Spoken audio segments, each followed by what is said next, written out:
kita makanya tinggal baik hang tuh tak segini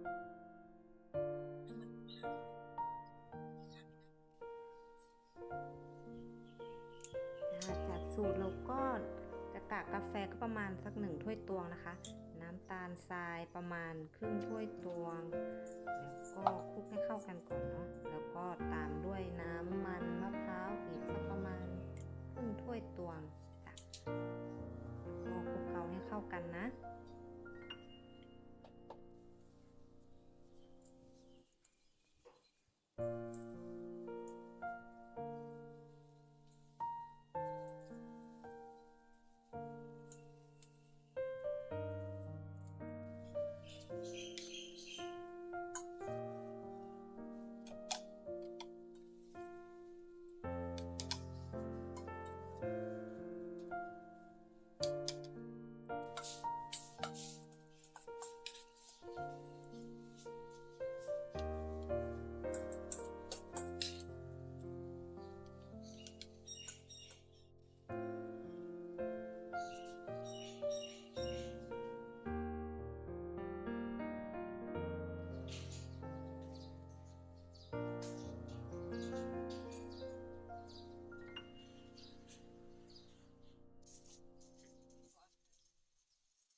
สำหรับสูตรกาแฟที่เรานำมาขัดผิวเนาะก่อนที่เราจะขัดเนี่ยเราควร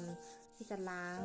น้ำเปล่าก่อนเนาะเพราะว่าเพื่อไม่ให้ส่วนผสมเนี่ยมันเสียดสีกับผิวเรามากเกินไปมันจะทำให้ผิวหนังเกิดการระคายเคืองหรือว่าเป็นรอยแดงได้ก็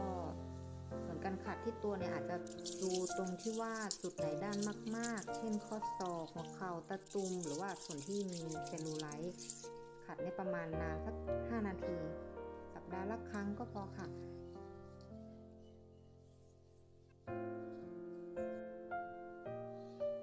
สรุปหลังจากที่เราลองสักครั้งแล้วเนาะขาซ้ายกับขาขวาก็ความนุ่มแตกต่างกันนะคะสูตรนี้ใช้ได้อย่างน้อยก็เดือนหนึ่งสัก3 ครั้งนะคะเพราะว่าผิวสัมผัสของกาแฟค่อนข้างที่จะหยาบนิดนึงแต่ว่าเราใส่น้ำมันมะพร้าวเข้าไปมันจะช่วยให้ผิวแห้งเนี่ยมันชุ่มชื้น